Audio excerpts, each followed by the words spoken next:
Welcome, members and guests, to the May 2024 meeting of the International Model Investment Club. My name is John Catterson.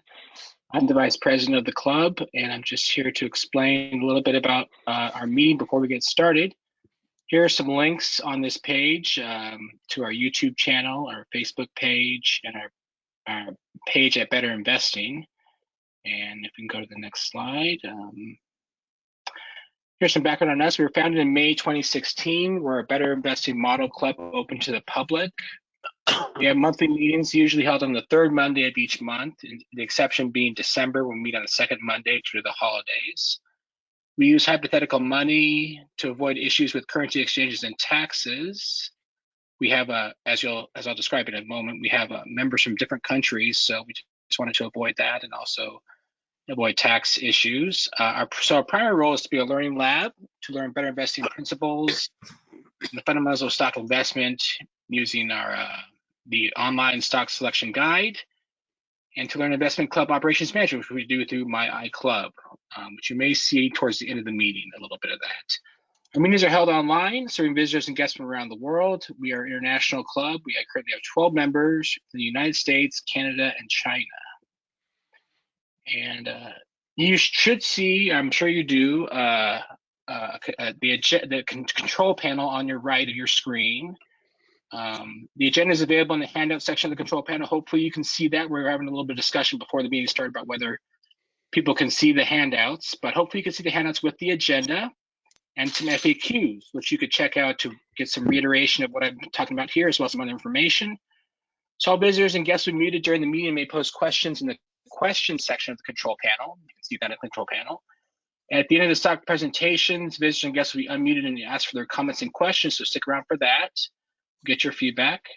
Meeting segments are going to be timed based on the agenda, and we'll give little alerts, little reminders of like 5 minutes before, 2 minutes before, or something like that. So for each of those timings.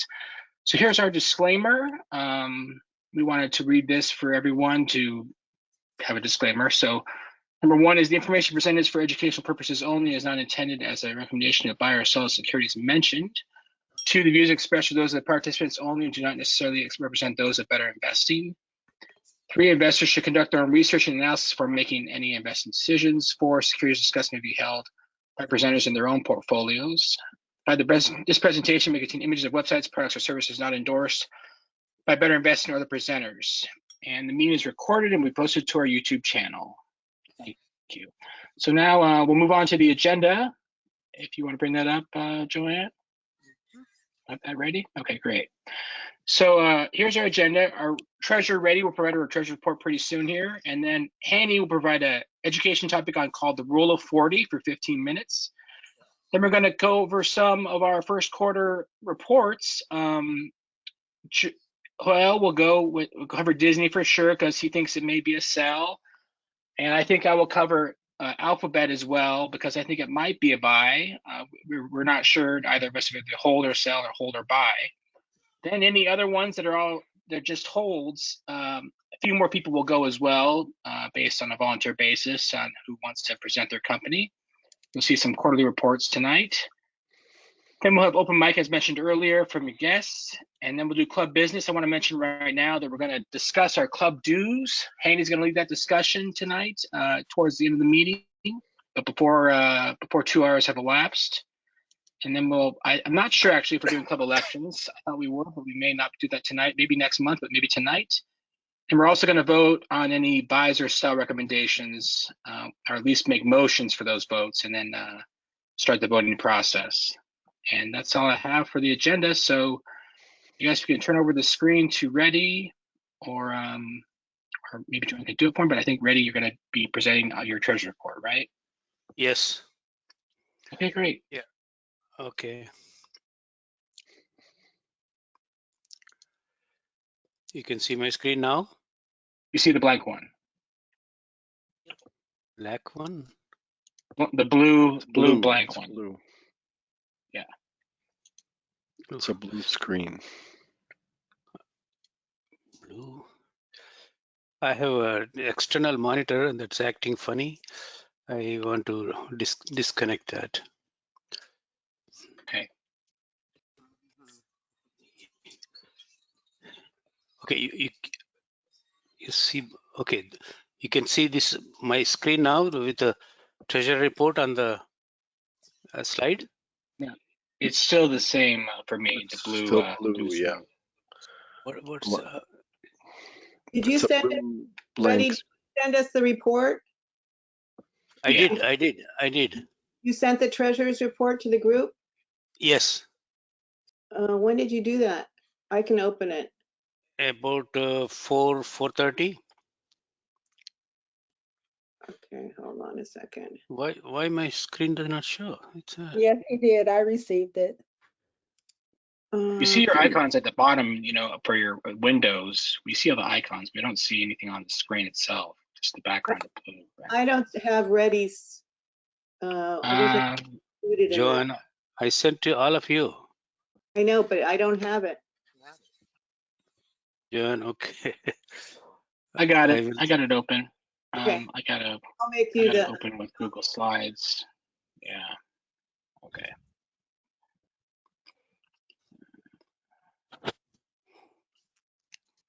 This is interesting. I think my computer is getting old. Okay. Okay. Okay. Oh, it was on. Okay. This is the treasury report for this month. I deposited, I think for a year or so, I made it a practice that I deposit the membership monthly contribution just prior to the meeting, so that meeting will know how much cash balance we have, and in case we take some decisions. Today I deposited $200 on behalf of 12 members. Last month we did not have any buys, no sells, no payouts. So as of now, we have a very good cash balance, which is almost 20% of our portfolio, 17,000 as of today, including today's deposit. Next slide, please. Can we have a virtual party with that money? Nice. Well, wow. I don't know. I never heard of the term in US, Henny. Yeah. Um, well, I'm not in. I'm not never into gambling, but okay, gambling is possible. Club portfolio. This is the heat map picture. You can see that our cash balance here. Next slide.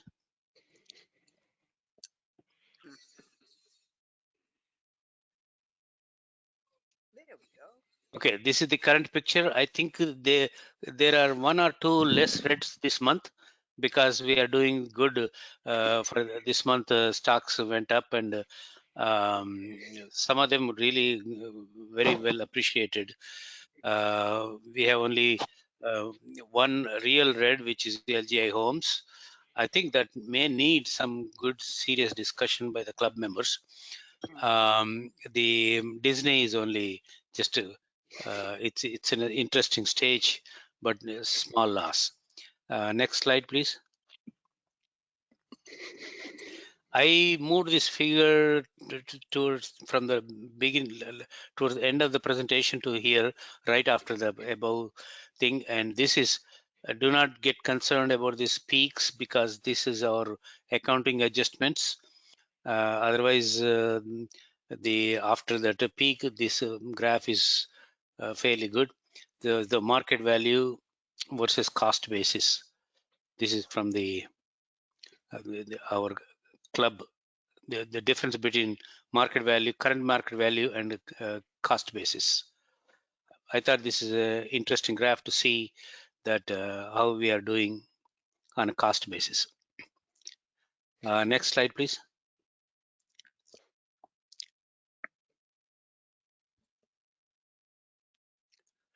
Yeah, I made a practice to list all the biggest winners, biggest gainers greater than 10%, and biggest losers less than 10%. I mean, yeah, greater than 10%. We have this month only one stock, which is LGI, which with a loss.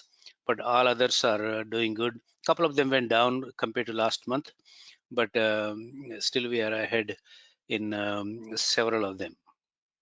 The best one is appreciation is Meta and Vertex Pharma, and of course Charles Schwab. Okay, next slide, please. This is the performance versus benchmark indices. I noticed there are a couple of interesting presentation versions of this graph. Last couple of months, I included one. See on the top right-hand corner here, December 31st. Okay, this period ending December 31st. These are, but when I changed this date to current one, either March 31st or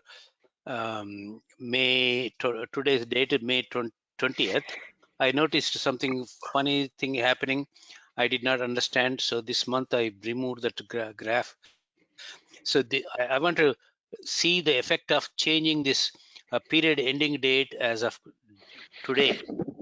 Okay, and what exactly it is doing. There is one graph, 1 year thing, it goes so negative, minus 54, minus 60% negative. I wanted to understand where it's coming from. I think that needs a little bit homework. But this date, why can't it be possible to change the date to current date?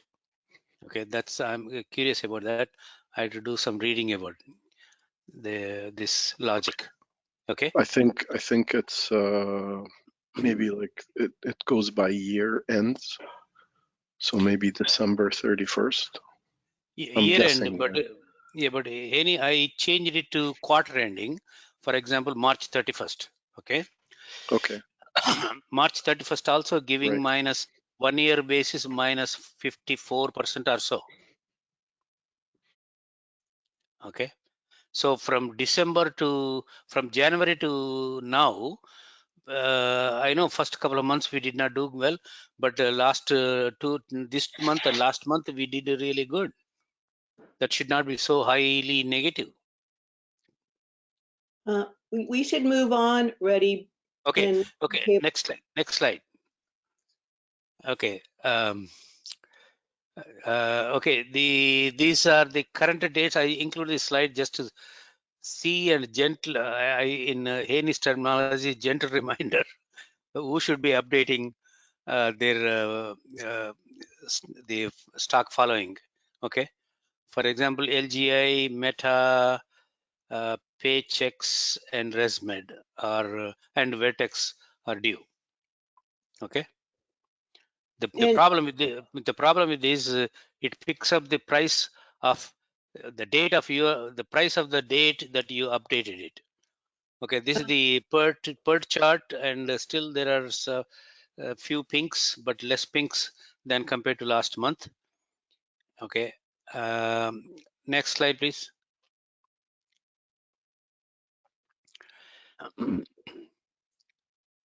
Okay, these are the companies that we have. You can see that we have a large amount of cash to be spent. Last month we did not spend any. Okay, and previous month we sold something, so that's why we have a good amount of cash. Next slide, please.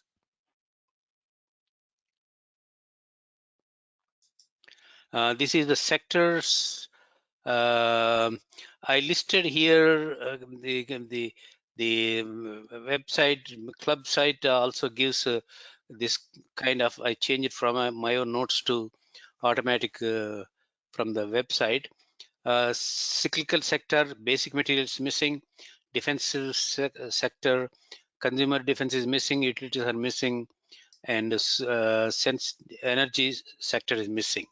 Okay, so 4 sectors are missing. Next slide, please. Industries, these are the industries category, and we have fairly diversified, and I think we should start thinking about how to invest the cash we have. Next slide, please. This is the sector diversification into large, medium, small, and this is the category. And always on the left hand, this is the recommended one. We are not that bad, except invest the cash.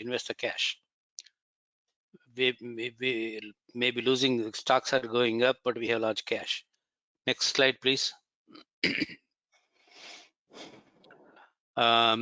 This is the website also gives S&P 500 index sector weighing recommended, and these are the percentages.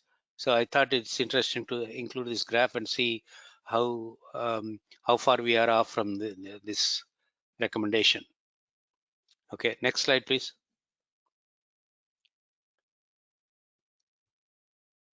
I think that may be it, but I'm clicking and not getting anything else. So yeah. Okay, that's it. That might be Any questions? Thank you, Ray. That was great. Appreciate it. Thank you. I'm going to make Hanny the presenter. Okay, give me 1 second before you do that.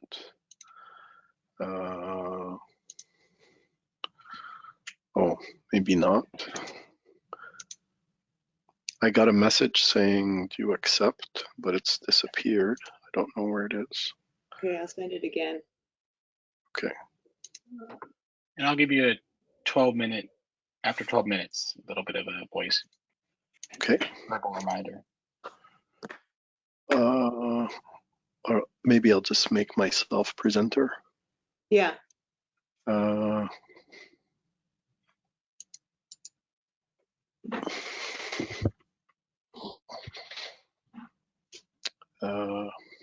Make presenter.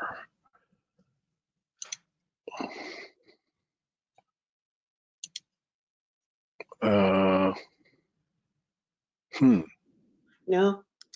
This is yeah, it's asking me to do something. Can you present? Is it the Mac thing? I can guide you through Yes, it's the Mac thing. Okay, I'm going to make myself presenter, and then you do your. Now you make yourself presenter. Okay, hold on. I think share my. No, I don't want to share my webcam. Make presenter.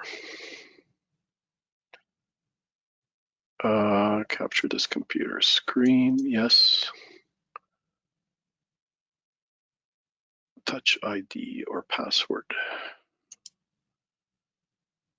Okay, what's my password? Touch ID. Oh, let's try that.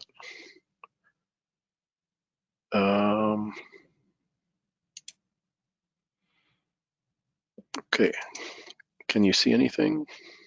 Not yet. Okay. Not yet. You could always share the email that, and we can open it up. Go to meeting, Chrome. You can choose go.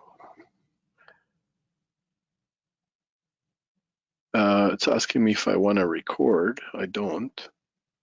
That's fine. Just you're in screen recording. Are you in security and privacy screen recording? That's what you've got to authorize, I think, if it's what I'm thinking it is.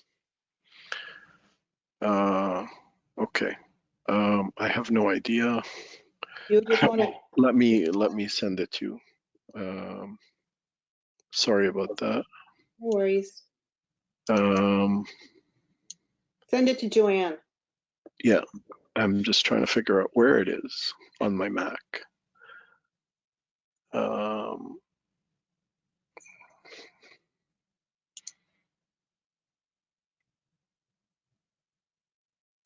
It's on Lacey. Okay.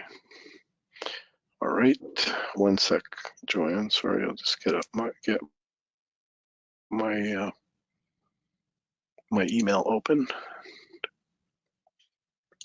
Compose. Attach.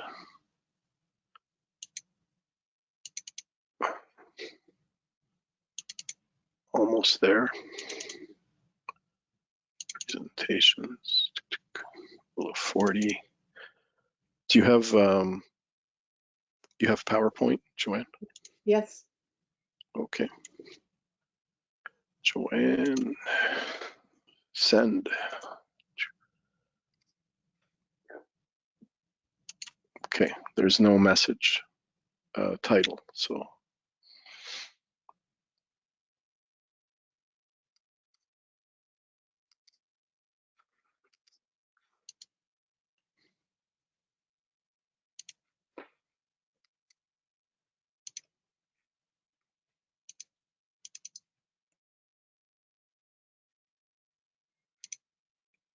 Did you get it? Not yet. Maybe send it to John too, just in case I don't get it. Okay. Compose. Oh, I got it. Got I it? got Okay. It takes a while to get all the way to California. it. Well, it's scanning for viruses. Ah. Okay, hold on just a second.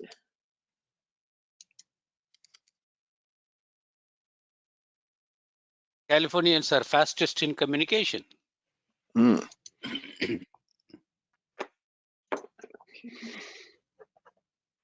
Okay, I'm going to. Yeah, actually, I'm going to make myself presenter, but how do you start the presentation? You just at the bottom right hand corner, yeah, there's a little projector thing, screen at the, yeah, that's Shoot. it. That's it. Okay, if you could go back. So, all right, ready to go. So today I'm going to talk very quickly about something called the Rule of 40. I'll explain what it means, how to calculate it, and its significance for investors. Then I'll show you some examples. And because I only have like 10 minutes now, I'm going to go really fast, but I have No, some. you have 15 from now. I didn't start the timer until just now. Okay. Okay. But regardless, I have some references at the end that you can look into. So next slide, please. Just press like page down or page up. Right.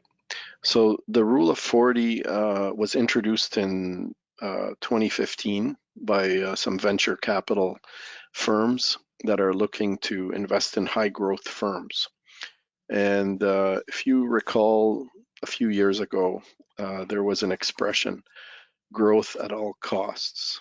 That was sort of the mentality. So people were paying a lot for growth, and it was mostly for software as a service companies. And a lot of these companies had very high growth, but little or no earnings.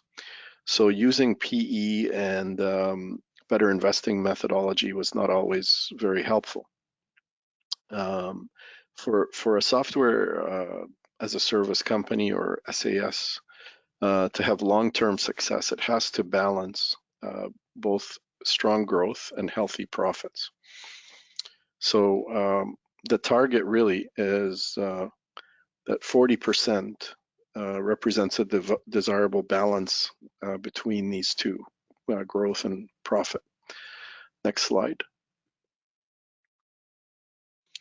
Why is the Rule of 40 important? Well, it's for the company, you want to have earnings, and so it's important to balance again this high growth, but also have operational efficiency and operational performance to generate earnings for the long-term success.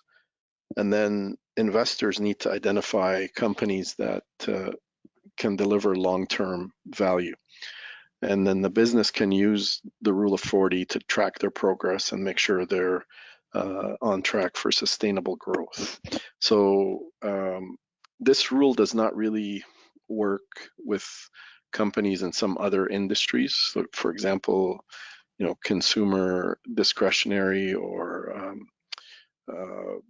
cyclical companies, that sort of thing. So it's primarily companies that have recurring revenue streams, and you'll see some examples of that in a minute. Next slide, please.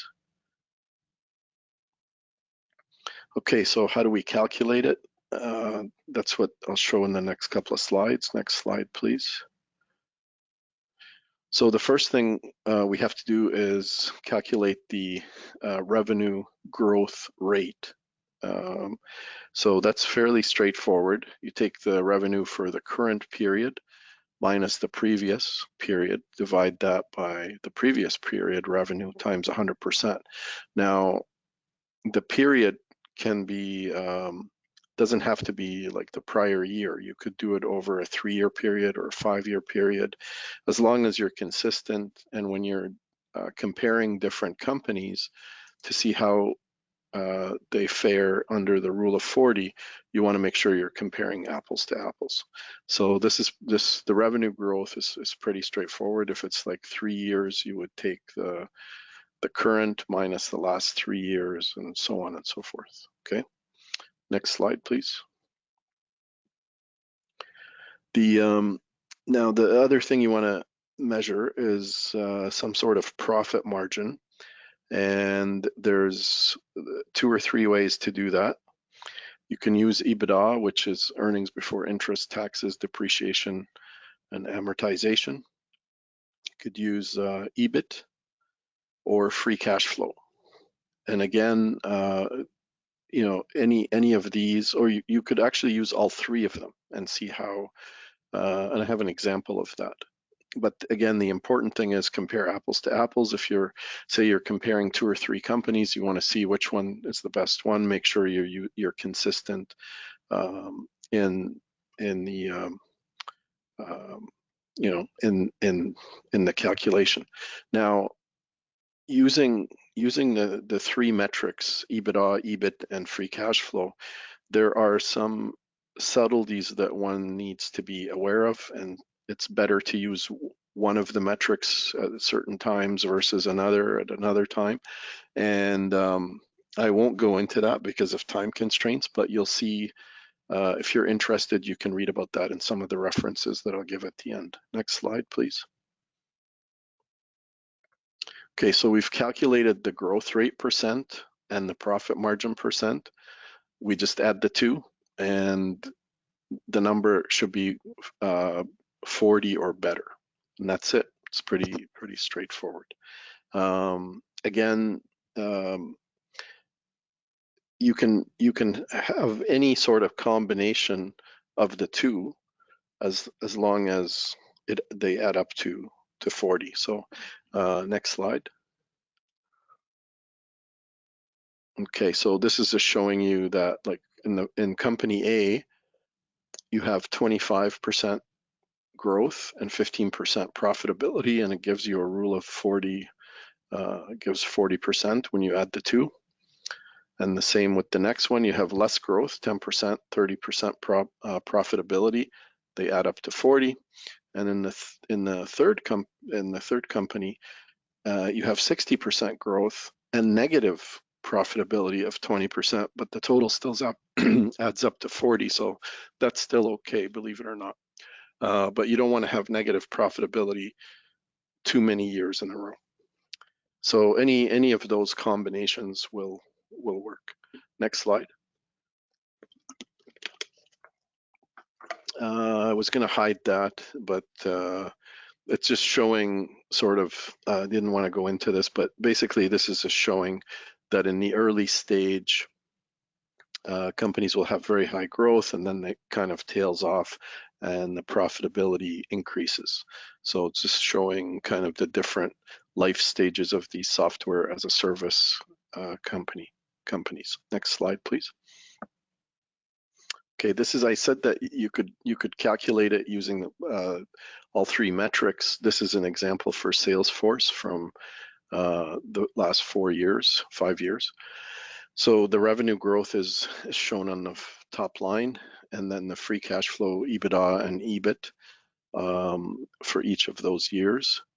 And then the rule of 40 for the three metrics is at the bottom third of the chart here. So you could see for Salesforce, if you use free cash flow, it looks pretty good. It's above 40 in the last 5 years, but not so for EBIT and EBITDA. So again, there's some subtleties as when you should use the which profitability metric, and that's worth reading about in the references. Next slide, please. Okay, this is just to show you how some of the so-called Magnificent Seven and a few others, what they look like. And here, one thing I want to point out, so sales growth they've looked at 5 years sales growth, and then EBITDA 3 years. They're taking a 3-year average. So the two don't have to be during the same period. You can actually mix and match as long as you're comparing apples to apples again, and you're using the same profitability metric for all the companies. But you could see Tesla's got a lot of sales growth, and but the profitability is lower than some of the others. Meta being the most profitable, along with Texas Instruments. Next slide. Sorry, I've got a bit of a cold. So this is a more recent analysis, and I won't go into this, but like NVIDIA, you could see is off the charts at 89%, which is not surprising. But a lot of these companies you might be familiar with, Palo Alto, CrowdStrike, Trade Desk, Adobe. So, you know, again, this is comparing all of those using the same rule of 40. Now, I should say this is not a be-all and end-all. It has some limitations. So use this along with other analyses and other metrics, okay? But for recurring revenue, like Netflix could be on here because they have a recurring revenue. Any streaming company, it's kind of software as a service. Tesla is not really software as a service, although they recently announced that if you want full self-driving, instead of shelling out whatever it was, $10,000 or $15,000, you could subscribe on a monthly basis. So they're selling their full self-driving as a subscription, and I suspect that in the future you won't need to buy a Tesla. You might be able to rent one on a monthly basis, and when you don't need it, somebody else would take it off your hands. They've talked about that. Also, their insurance business that they're thinking of starting. So anyway, so that's the presentation. Any questions? Thank you, Annie. That was great. Very interesting. I have a question about this slide, actually. Do you know how many of these companies are small? Are just roughly? Do you know how many are small based on BI standards? Because BI metrics, which is revenue. Yeah, I think a lot of them are like, okay, NVIDIA is pretty large. AEHR and Indie are also fairly large. Broadcom is large. CrowdStrike is large. Snow is medium, maybe. Palo Alto, Micron. So Adobe's big. Trade Desk, I think is medium. So I don't know exactly, John, but you know, they're not tiny, a lot of them. Okay, we have about 3 minutes left. Any? So yeah, just wanted to know. Any? Yes. I have one question. Sure. For well-established companies like Oracle and SAP, their what is the first parameter? Revenue growth Mhm. and the Sales growth, and yeah. this sales growth, and the second one is Profitability, EBITDA, profitability. Yeah. EBIT, So free cash flow. revenue growth may be very steady. Only EBITDA will be higher. But if both together, well-established companies, revenue growth may be less stabilized. Mhm. Yes. Okay, so it has to be compensated by the EBI TDA. Huh? Yes. Could And we go back? Could we go back like 3 slides, 2 or 3 slides? And 40% is a good number, high. One more slide right there. So, oh no, forward one, right here. So yeah, to answer your question, this slide explains basically what you're saying, Reddy. So you have on the left-hand side, you have companies that are growing very fast, which is the black line, so like 85%. But then the white line is the profitability, and it's negative. And then as the growth tails off, so we're going on the right-hand side now, a more mature company, you've got 10% growth, but profitability is like 30%. And because these are software as a service companies, usually their cost of goods sold is not that high. Think of like Microsoft. So their costs are really compared to their cash coming in is quite small, the cost. So like 30% EBITDA is not, it's not unreasonable. So, but I think this sort of explains your point or what you were asking. Yeah, even well-established companies, they have to keep pumping some money into new developments so that they are ahead of competition. But you look at, say, Google or Apple or Microsoft, and the amount of cash that they have on hand, and the amount of cash free cash flow that they're generating on an annual basis is quite huge. They Google or Alphabet just started, I think, initiated a dividend because, again, they have a lot of free cash, and even though they're spending a lot on R&D, it's not their cash flow is so huge that they can afford to give out a dividend. So yeah. Okay, that's a little bit of past 15 minutes, but Okay. if you want to Thank continue, you. we can. But yeah, thanks, Hanny, very much. Mina, do you want to take over? We're now going to go to the first quarter reports, and I think Disney's going to, Hoyle's going to go with Disney because we might recommend a sell.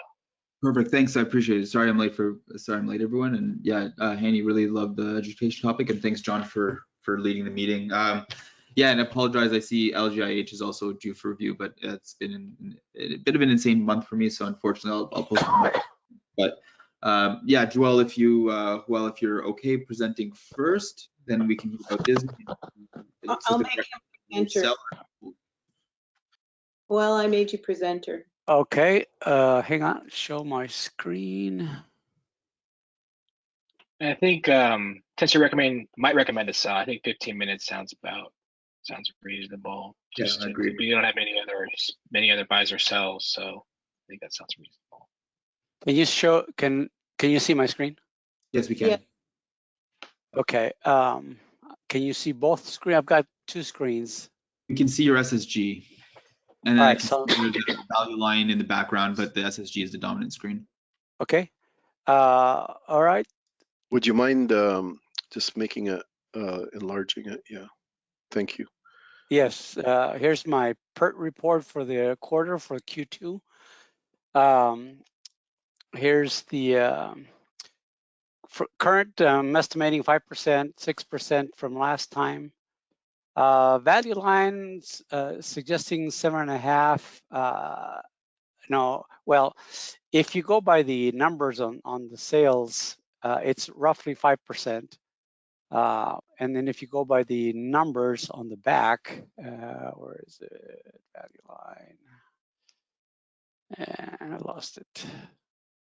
It's 8.5. Anyway, I went with 5 with the numbers, 108,000 million in sales. Normally I cap the earnings per share at 10%. I mean, at this, whatever the sales is, but I went a little bit with a plus, what do you call it, more of a positive estimate. Value line is 7.5. I gave it a 10. Let me see. These are the ratios. I'm going to go by the ratio, not the ratios, the quarterly data. Quarterly data shows, it's going into the negative trend. And let me see. Year-over-year sales growth 1.2 versus trailing four quarters 2.6. Negative pre-tax profit, most recent quarters negative as well. Earnings per share negative. Current PE is at 115, and the average is 76.8. And here's the relative PE value at almost 150. So the ratio up down is 0.6 to 1. The quarterly, here's the quarter end, roughly 1% change from a year ago. Diluted earnings per share and negative. If you remove the excluded certain items, it's a 30% increase. So that's very good. Free cash flow is rising, 21%. Entertainment loss, 5%. Experiences had a growth of 10%. This is the segment financial results. Entertainment, the earnings per share, I think it's of operating loss. Actually, entertainment is 72%. Experiences at 12%. Sports at -2%.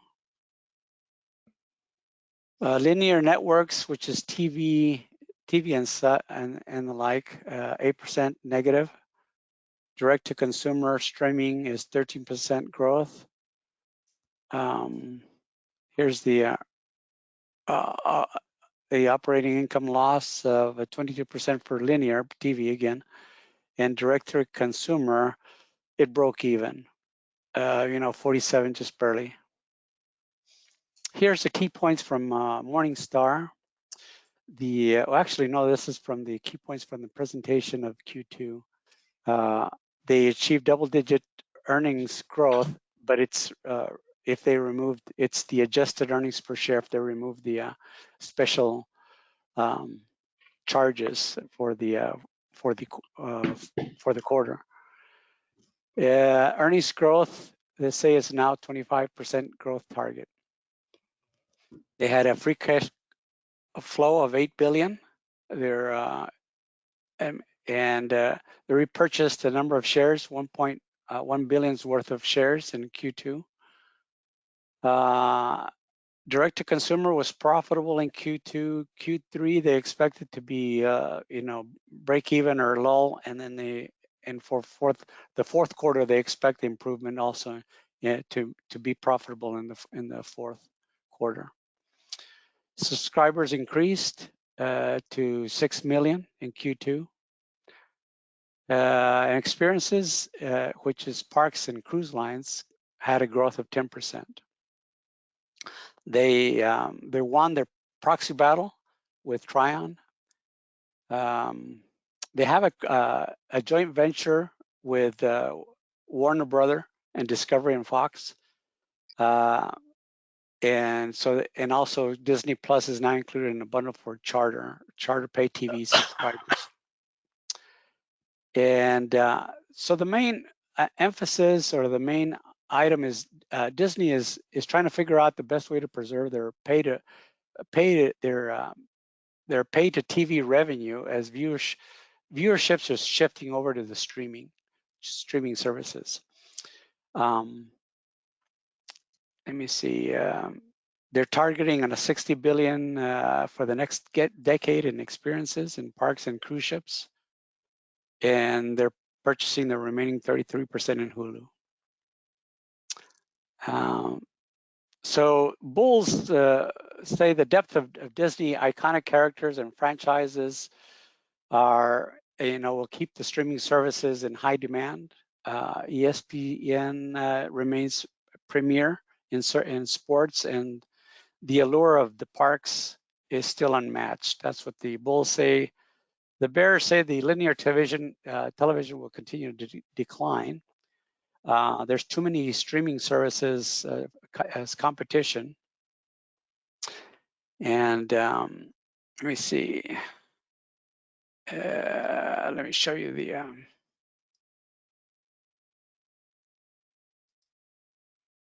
So here's my 5% estimate, and actually I changed it to 15% earnings per share.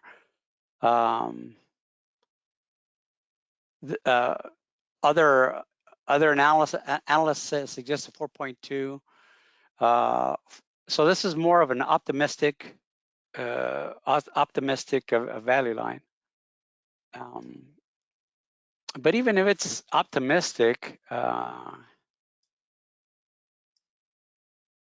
the average 5-year PE is almost 77. Going up to this average is just it's hard for me to give it this high of a PE average. I think it's overvalued. So even giving it a 65 I found it hard to do, but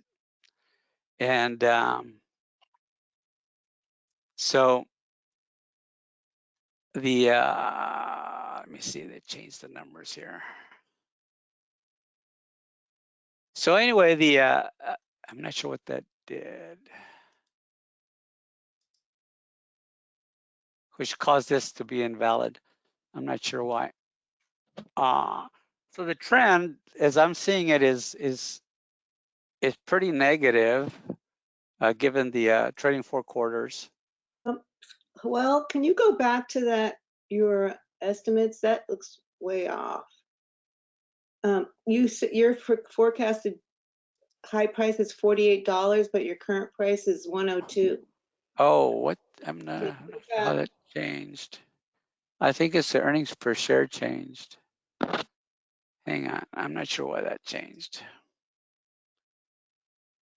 Earnings per share. Why did that change? Oh, that's probably why.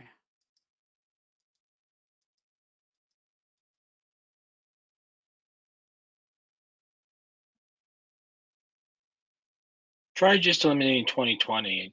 You keep all the rest, maybe, but it might make it still go negative because it was really high in the past. But yeah, okay. Let's. All right, I'm going to do the same thing for here. Just. And what? Yeah. Okay, so this number changed, and that's probably why. So that gives the number to be 188. Value line suggested a high price. Where is the value line? Analysis. Well, maybe go down to the bottom of your screen where it says PDF or Adobe, but that's okay. You got it. So. All right, let me see.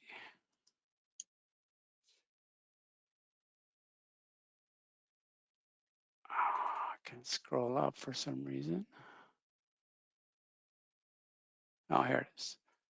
So even the price here for value line, or is it 131 is a high price. So 190 and the low is 140.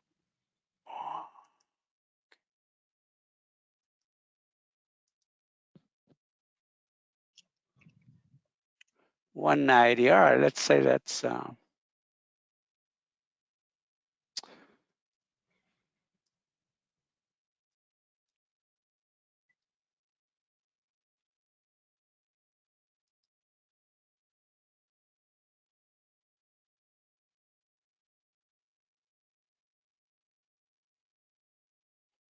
well, that's more reasonable. And it says it's a buy, but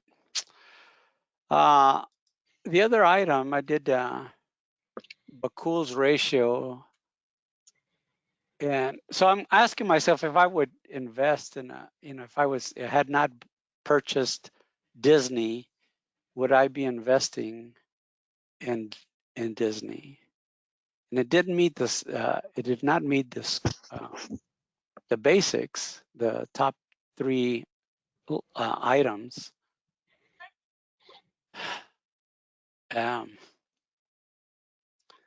So that's why I'm kind of proposing a sell.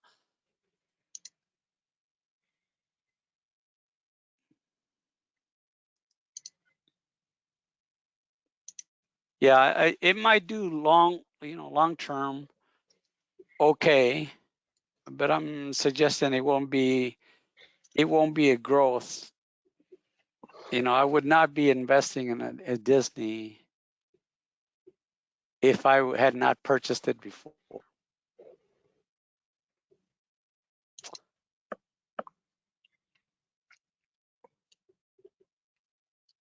Questions? Okay, that's a little over 12 minutes. Yeah, are you okay? Great. I Thanks. have one question. You mentioned, what was the PE ratio that you used? PE ratio. Like 60 or 70? Yeah. Okay. And so it is. So if you compare that to, say, Previous? Nvidia, which is a pretty hot stock right now, it has a similar PE ratio. If you compare Disney to Microsoft or Google, Alphabet, or Amazon, that PE ratio seems a little bit high compared to some of those companies that are generating a lot of cash. Well, Disney is generating cash, and I'm wondering if it's because they're cutting down on TV. They've they've restructured, laid off. So they are generating cash flow, but what was your main comparing to Nvidia and to what was the main? Is this too high? You're saying, is this in Yeah, line? I think it is, given, like, if you look at Nvidia projected growth, you could justify a PE of 70. I'm not sure what the projected growth for Disney is. It's kind of tenuous because the streaming is it's in question. It's in question. Yeah. And also ESPN. I know that there's a lot of competition now for sports streaming. Amazon is getting in on NBA and baseball and so on. So And they're Netflix as well. Netflix. Said they're going to be showing live games. Right. Boxing match, I think, with the Tyson. Yeah. So you're getting a lot of competition. I'm not sure. And when I look at, like, my personal experience with Disney is, like, we got it for my grandson, but I was looking for things to watch on there, and there's not a lot to compare, say, to Netflix. There's not a lot of new shows. They have the Star Wars franchise, which is pretty dated. They have you know, things like The Mandalorian, and they stopped making new shows in that. So like it's basically just using their historical library of stuff, which is good for kids, but I'm not sure how relevant it is to the sort of older viewers. Yeah, so that was my gut feel as well. It'd be interesting to see like what each of these revenue sources, how they compare in terms of both contribution to total free cash flow and like and profitability as a percentage. You know, like how much does streaming contribute to the overall bottom line? How much do the parks and so on and so forth? Aren't Wasn't the that streaming services not profitable at this point? it broke even? Yes, the streaming services for Disney just barely broke even for Q2. Okay. That was in Okay, so that's not a big contributor to free cash flow. the big contributor is the parks. The parks, right? The let me see. The parks are The other still thing is that what Hanny was saying is that he got Disney for his grandson, but a lot of what Disney's old content is about princesses, Well, kids, yeah. not kids, princesses. So it's a Well, lot skewed female. oh, well, You know what I mean? The content with Snow White and Cinderella and that kind of stuff is mostly skewed female. So if you have little boys, it may be more difficult to find older content on Diddy that they can watch. And Yeah, some there's some little girls up to a certain age will like the princess thing, but after a certain age, they don't even want to do that. So there's things like Toy Story and Mickey Mouse and stuff like that, but that's about it. That's about it. how many times Yeah. can you watch that before they get disgusted with it? Exactly. And the funny thing is, like he watches more YouTube, so there's all sorts of different things on YouTube, like Peppa Pig and all these other things. Paw Patrol and all that kind of stuff. Yeah. So, yeah. I watch more YouTube too. Yeah, but the Pixar part could be attractive, right? Pixar Studios. Yeah, I just wonder how, going forward, Disney was one of those stocks that it was said that you buy them for your kids because, they have all this legacy content and that was the big seller a couple of years ago. That was the big seller for how well they were going to do in the streaming thing, was because they have all this legacy content. But just as you explained, Hanny, it's not, some of it's very dated, some of it, it's just not skewed. Well, but that's where the Pixar stuff comes in too, right? I mean, that's the other studio that they own that generates quite a bit of stuff for the older kids, and it's been pretty successful historically. Like Shrek and Up and all of those videos are all Disney Plus properties. Yeah, so they right? Like they have a bunch of properties that they're not releasing on Plus that they haven't released yet. So like that's also a different one than Netflix. They're not having to produce new content. They have a vault of content that people want to see that they're not releasing. Like there's a bunch of Disney products you can't purchase anymore, or movies you can't purchase.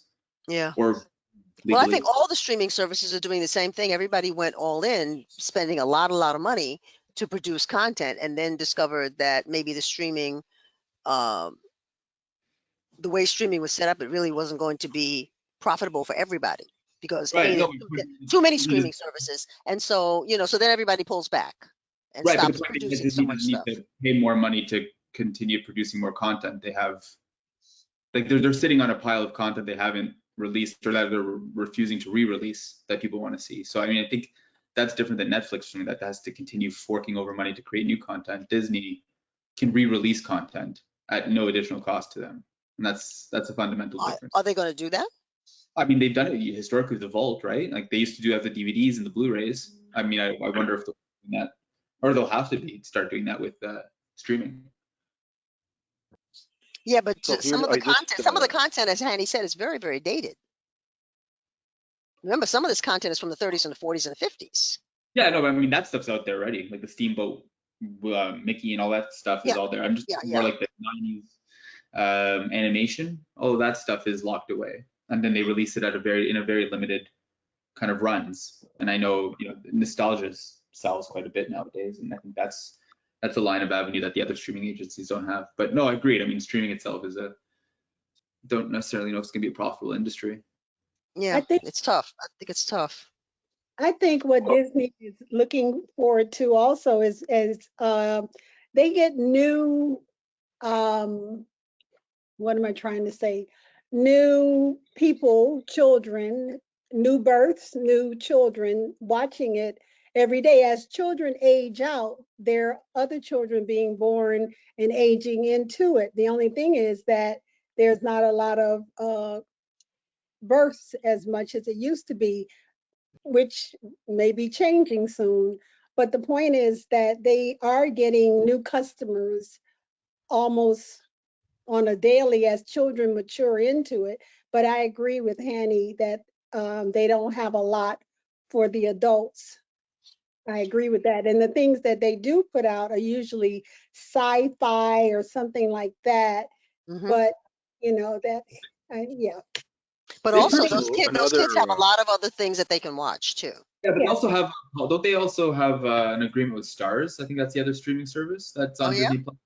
So they have a lot more adult content on the Stars portion of the Disney Plus, right? Like, Henny, did you notice that, or is it more for adults and not? Like, is I didn't check the Stars thing, but if you look at some of the metrics, okay, I just pulled up some metrics here. So PE ratio, Disney 110.7 times, Oh. Nvidia 78, Netflix 43, Microsoft 36, Mm-hmm. Meta 26, Apple 29, Google 26. That's PE ratio. Enterprise value, Disney 228 billion. Okay. You know, Nvidia 2.3 trillion. Netflix 285 billion, so bigger than Disney. Microsoft 3.1 trillion, Meta 1.1 trillion, Apple 2.8 trillion, Google 2 trillion. So I mean, it just the PE ratio is just outrageous for the size of the company, for the growth rate, and compared to some of these others that are growing at a much, I think, higher rate. Well, their earnings have fallen from their highs back before COVID, but then their price has not fallen either. You know, the price has not fallen. You know, that's why Right. it's so high. Investors Look at the two factors. Yeah. So they haven't cratered. Their price hasn't cratered, which is, I mean, if you're holding the stock, that's good. If you want to buy it cheap, it's not. But that's the Well, it's reason not the good PE if you're holding the stock, high. because I know somebody who was holding the stock and it was much higher, like a year or two ago. It was much higher than it is now, and there's not a lot of hope that it's going to get back to that. Which is I was looking at the chart. It's gone up and down, but it's stayed kind of. It hasn't gone down as much as the lowered earnings would indicate it should. I would say, in my opinion. Well, because people are very, people really love Disney. Yeah. Right. Exactly. Yeah. So and it's been one of those essential foundational stocks that people are told they should own, so they're hanging on because they're thinking it will get back to the pre-2020 thing. Also, you have the whole issue with Bob Iger, and I don't know when he's leaving and who's going to take his place, but that may Did be. we try that already? Yeah, exactly. Did we try him leaving and somebody came in and he had to run that person out of town again? Yeah. Okay. Yeah. That's going to be almost as hard as Chase trying to figure out who to replace Jamie Dimon. Yeah. Should we look at Google real quick before? Yeah, sure. I could try to do it in 8 minutes, and then questions if anyone has anything. I'll try. We'll see how I do. Well, no, I think you have time because we have till 7. Anything else in the holds? Okay, Unless well, anybody we else. do have a lot of stuff to do at the end, though. We do have a lot of stuff to do at the end, but okay, I'll try to. We'll see how I can go.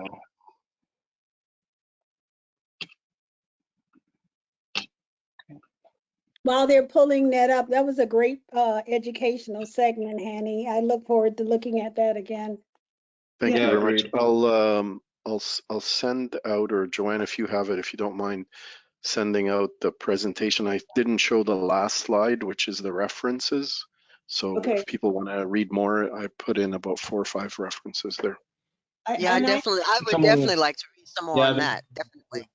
Henny, I would really like a more explanation on the FCF and the EBITDA and whatever. I mean, which ones to use. I know that's probably critical to this rule of 40.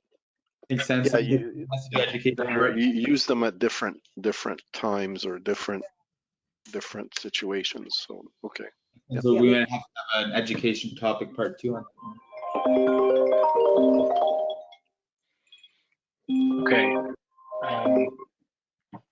Could someone make me the presenter? Trying to do Google.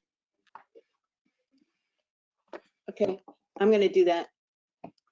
Okay.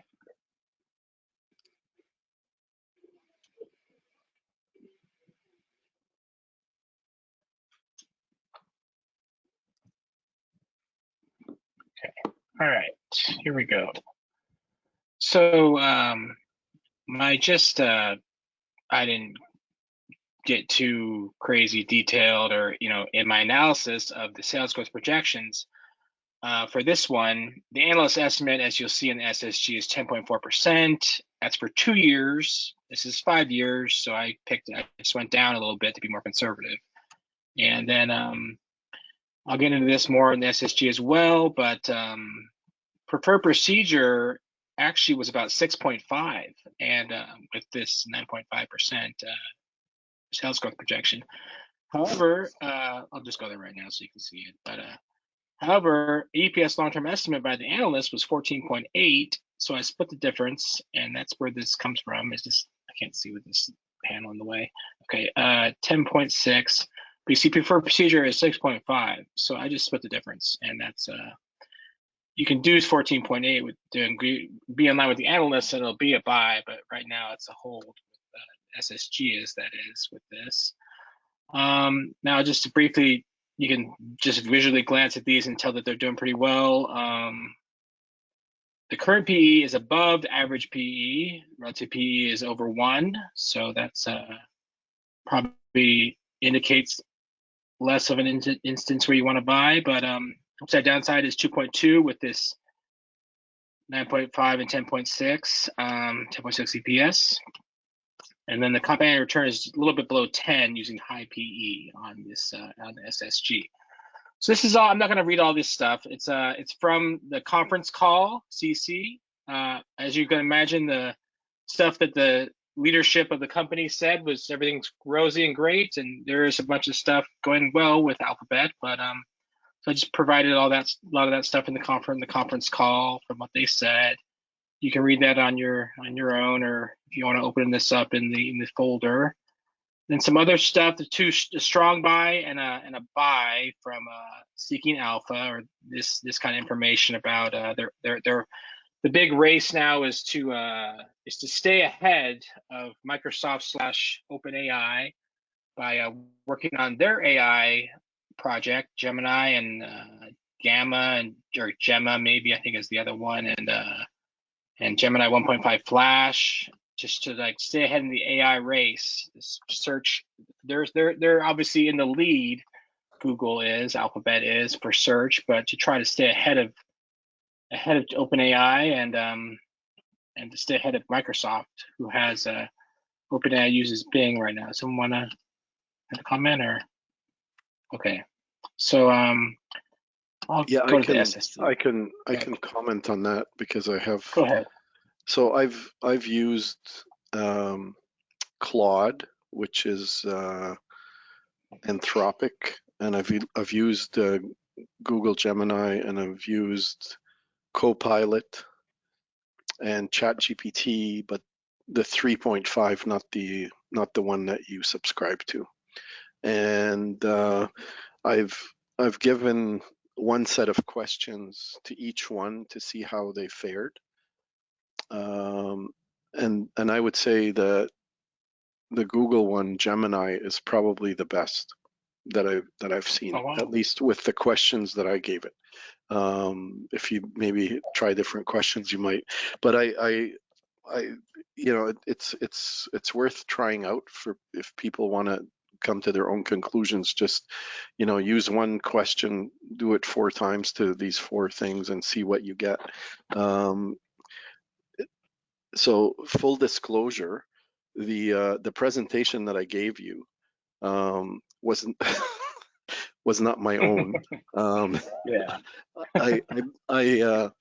I went in and I said, okay, give me a presentation about the rule of 40, and so it gave me like talking points or slides that I, you know, topics on each slide, and then I had to massage it myself and create the graphics and things like that. But the best one by far was Gemini by far, and I tried Copilot because it's I have a Microsoft subscription, and it's supposed to do PowerPoints for you, and it was not very good at all. So that's just my 2 cents. But Okay. I Yeah. encourage you to do your own experiment and to see what you come up with.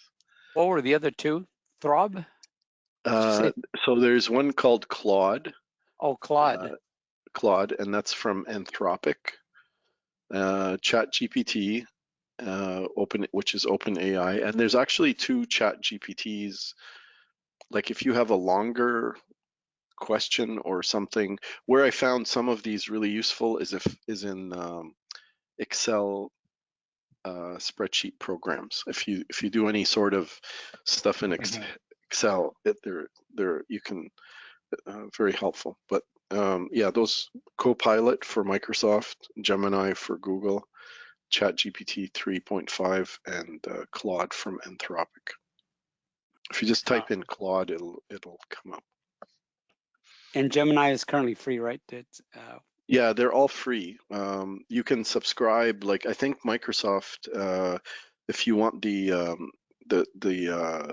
corporate version or whatever it's called, if you're a company, I think it's $30 a month per employee, which is pretty expensive. Which is why Microsoft is making a lot of money. So.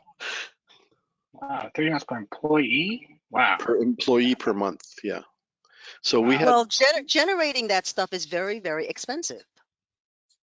For the companies that are generating it, it's very, very expensive. They're using up a lot of data center time and machinery to generate this stuff. That is true. And a lot of energy and electricity. Yes, well, and they, you know, that's just true. But on the corporate side, what they do is like you're not using the internet. So basically, they give you the engine, and you take your data, and it runs off your data, and you just so you're not asking general questions. You're asking things about your company in particular. But you're right. But they also charge a lot for their cloud service on top. So if you're like when I was working before I retired, we had 10,000 employees, and we were paying a pretty hefty fee per employee for just Microsoft Office.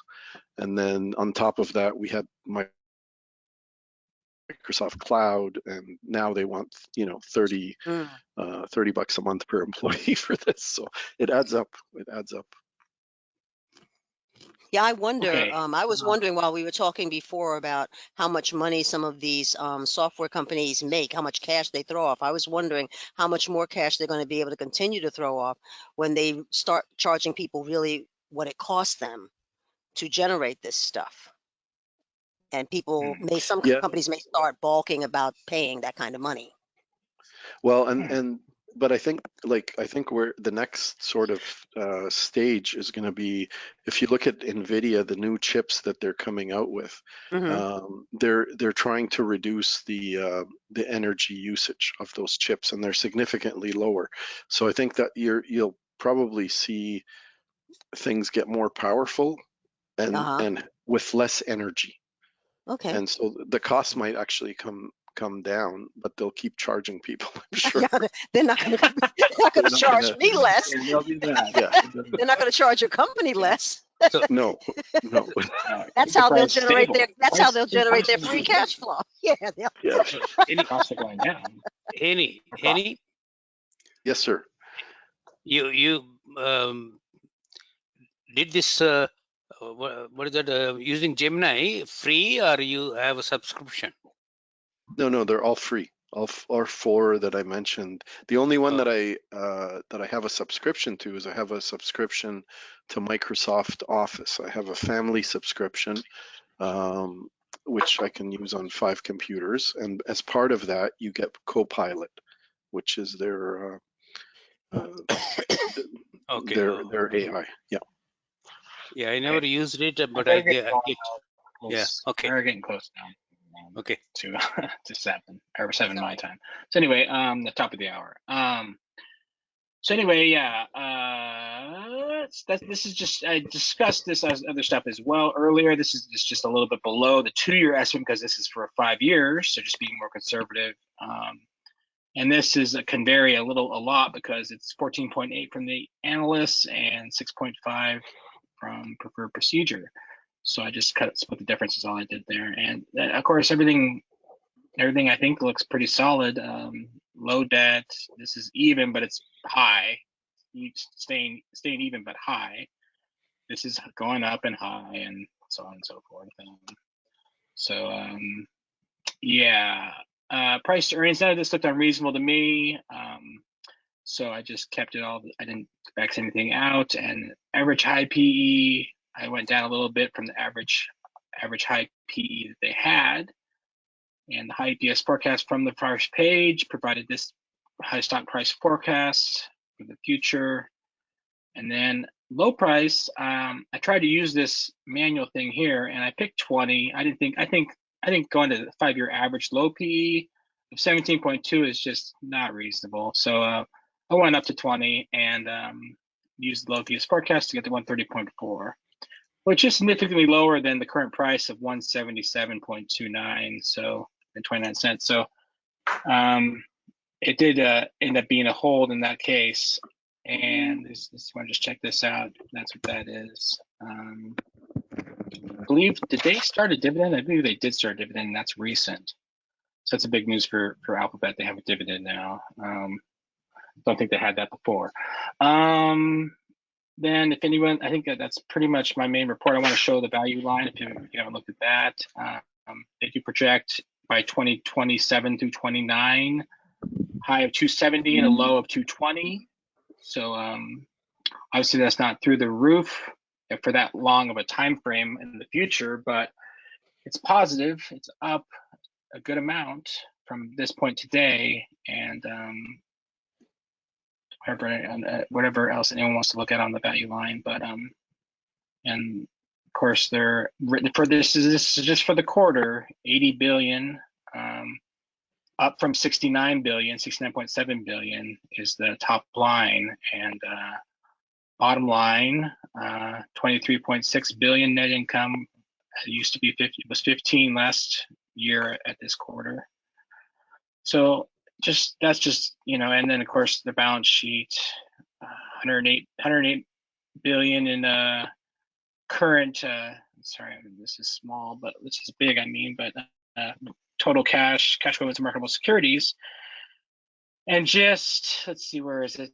Long-term debt is only 13.2 billion. So they can smash their long-term debt many times over with their cash and their marketable securities. So balance sheet's pretty strong based on that, I would say. And that's all I got. Does anyone have any questions? Although I do, go ahead. Can you go back to your value line? Yeah.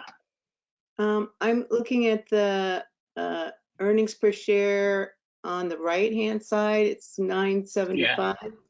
Can you go back to your SSG? Yeah. And scroll down. Well, the first page.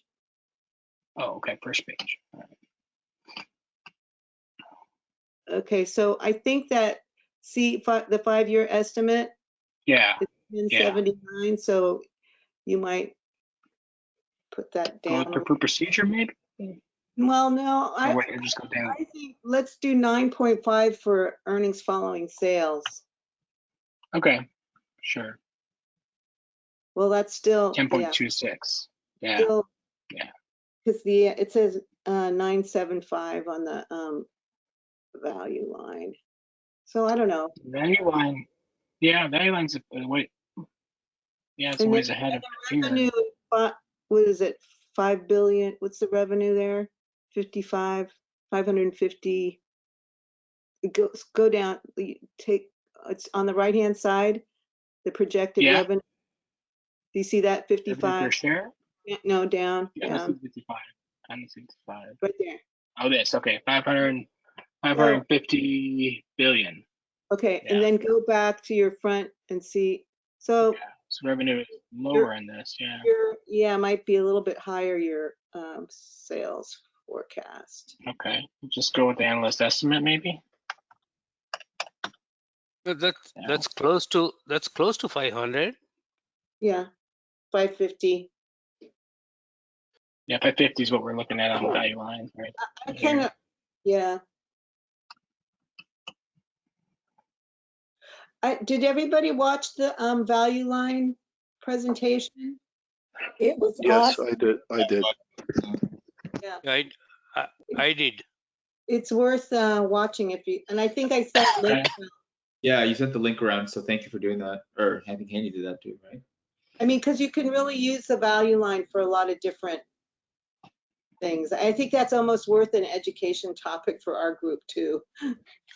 Well, Definitely, yeah. important difference between value line and Morningstar is value line gives you the gap adjusted values. Okay, one-time adjustments it takes it out, whereas Morningstar doesn't do that. Yeah.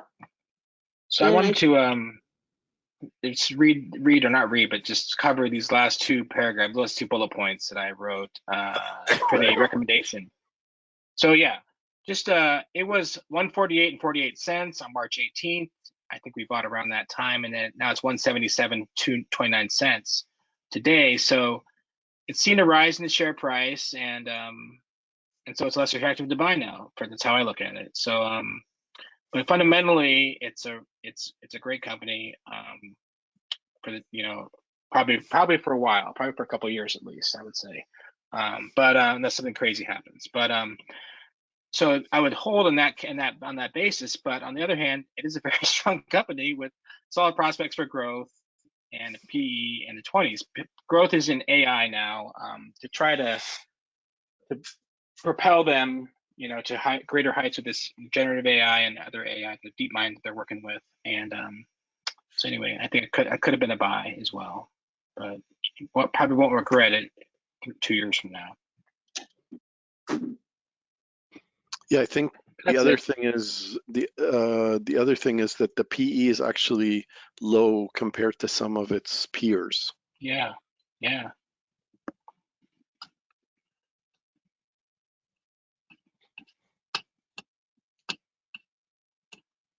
For the article that I saw that said something that had information on that. There was something about that. I'm looking that up. People can talk while I'm looking it up, of course. But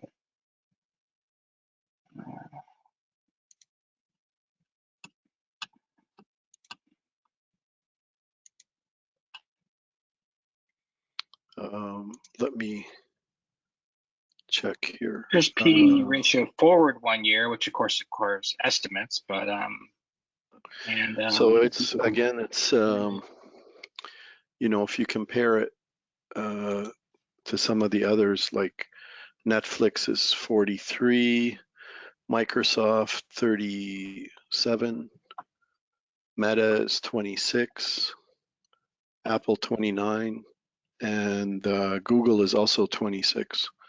So Meta and Alphabet are actually pretty low compared to some of the others. Yep.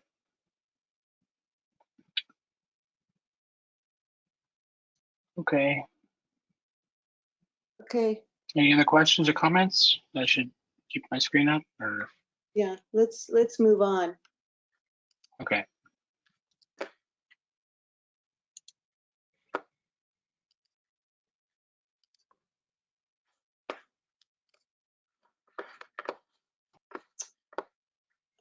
I guess it's open mic now. Well, I think we have the club business. Oh, sorry, you're right. It is open mic. Pardon me. Yeah, so let's see who we have on the line. I don't have the. I've got it. So we've got Brian Koenig, who Yeah. I think we should ask Brian to join us because he's always here. So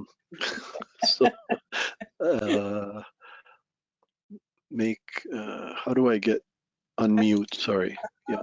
Okay, Brian, you're unmuted. Oh, no, just a second. I can't see the list. That's strange. He's unmuted. I would be happy to join, but I have way too many irons in the fire right now to be a full-time participant. But if that changes, I certainly will be joining. I just got done from Bink, and one of the things that they talked about there was Greg Bramer talked about trimming, and he talked about trimming on the way up. And your discussion tonight on Disney was an excellent discussion to go forward. But what I would suggest is Doug Gerlach talked about rather than looking to sell, he said to maybe make that available for cash. It means you've had a discussion on it, but if something comes up that's could be a good buy, you would look at this, and you've already had the discussion on making this available for cash. You just didn't do it because maybe there was some growth involved. The other part about that is our club owned Disney too. We've owned it about 10 years longer than you have. And I'm going to guess that if we went back about 3 years, that each quarter that it was talked about, that it was either right at the hold or right at the top of the buy range, all the way down. I would suggest that you look at the chart, the cash chart, and you'll see that it went from over $200 to about $80 in about 2 years. And what we didn't do was we didn't trim on the way down. We didn't have any way, because the SSG does not give you what the price is doing. So I would suggest that if you're looking at the stocks, to look at the price chart, either one of them that's in the reference section, and look and see what it's doing, because it would have showed us. And the other suggestion that I made to our club, my club, is to have a discussion price below what the current price is, so that let's say that it's $15. If it gets down to that, then the stock monitor says, okay, it hit the discussion price. And you may not sell all of it, you may just sell a few shares. But I'm going to say that your club, like mine, if we'd have started doing that in about March of 2021, when it was $205 a share, we certainly wouldn't have ridden it down to $80 a share. Because there would have been a lot of discussions in there. So I'm going to bring that up to you to see if to have some discussions and see if that might be something that you might do for your club. Anyway, that's all, and I'm looking forward to learn more about the rule of 40. Thank you very much.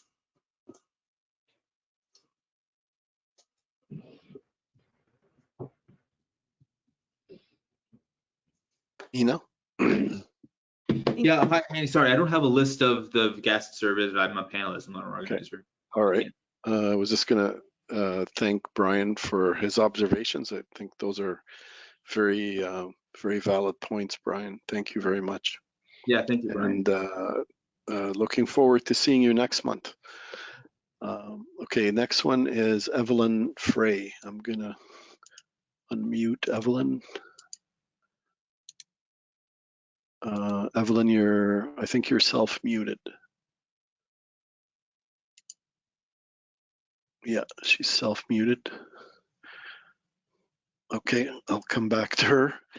And the last person we have tonight is Hamid Hosseini. And let me unmute you, Hamid. Yep, you're.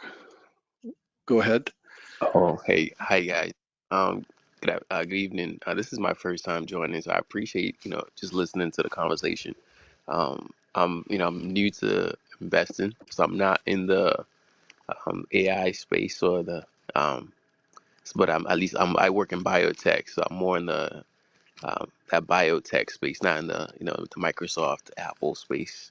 So, but it was definitely insightful listening to you guys talk. So I appreciate that. Appreciate that. Well, thank you very much.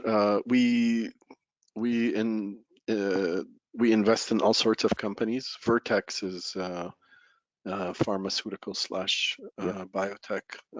That's one of our holdings, and so yeah, we're not totally focused on AI, but just Right. happened that. But thank you very much for joining us. It's a pleasure to have you, and we hope that you'll come back next month. Definitely. I will. I will. And do I have to same way I registered for this one? Should I register for the following month or? I'm not sure, Joanne. Do you know? Do you have to register each month? Joanne. Wait, I was self-muted. I'm talking and I'm self-muted. Oh. I believe Jay set it up so that once you register, you get the reminder every month. But just to make sure, I think you could try to register again. Okay. Yeah, it's the third Monday of each month, with the exception of Christmas, which is the second. It'll be the 17th next month would be the meeting date. Okay. And just to let you know, Hamid, we all started out as beginners. None of us are like trained in investing or have like financial, except maybe Jane, backgrounds. So yeah, we welcome. I mean, this is totally like John said at the introduction, we're a learning lab. So we all learn together and share our experiences and our research, and it just help each other along the way. Right. So yeah, we have every level of investor here. Oh, that's awesome. Yeah. I appreciate that. Yeah. And I look forward to being a part of this journey with you guys. Thank you. Okay, I'm gonna try Evelyn one more time. She's self-muted. I sent her an unmute request. I don't think she's maybe looking at her screen. Okay, that's it. That's those are all the guests that we had this month. Well, thanks for doing that, Hani, and going through that. And thank you for our guests for attending and for your feedback. And we value it very much. We hope to see you again. So much appreciated. I think now, if there's no objections, we'll move on to some of the club business that we have. I think the first thing, Hani, is the club dues. And I saw Jay's message that you had a bit of Evelyn is now okay. Unmuted. Evelyn, did you want to say anything? Hello? No? Okay. Evelyn. All right. Yeah, so Jay asked me to remind everyone that the club dues are due, and let me just maybe very quickly explain how they work. So when each club that's part of BetterInvesting has to pay a fee of $1 a week, so $52 per year. That's the fee that the club has to submit to BetterInvesting. And Evelyn says no microphone, but thanks. Okay, no problem. Hopefully we'll see you next month, Evelyn, and if you have a microphone, then we'll love to get your feedback. So there's, I think, 12 of us right now in the club, so 52 divided by 12, and these figures are all in US dollars for us Canadian members. So it's $4.33 from each person. Now, in addition to that, if you are on the club roster with BetterInvesting, so if Better Investing has your name as part of this club, you have to pay an additional $45 per year. And that is for the magazine, if it's print or online. I think there's an extra charge if it's online. And if you're Canadian, like me, we have to pay an extra $29 for postage. So I just get it online. Now so that's it. It's $52 for the year, which is $1 per week divided by the number of members. So we have 12. That's $4.33. And then there is a club fee of $45. In addition to that, if you are if you have SSG Plus, you pay an additional $75 for having SSG Plus. If you don't want SSG Plus, I think it's less. But if you're a member of our club, we ask you to use SSG Plus, not Core. If you're not on the list of with Better Investing as a member of this club, and I think there's a few of you who are not, you're paying exactly the same. So the 45 plus the 75, you're still paying that for your SSG Plus subscription. It's just that your name is not on the list as a club member. So, and that's not a big deal. If you don't want to be on the list, that's fine. You're still a member, but you're just not registered with Better Investing.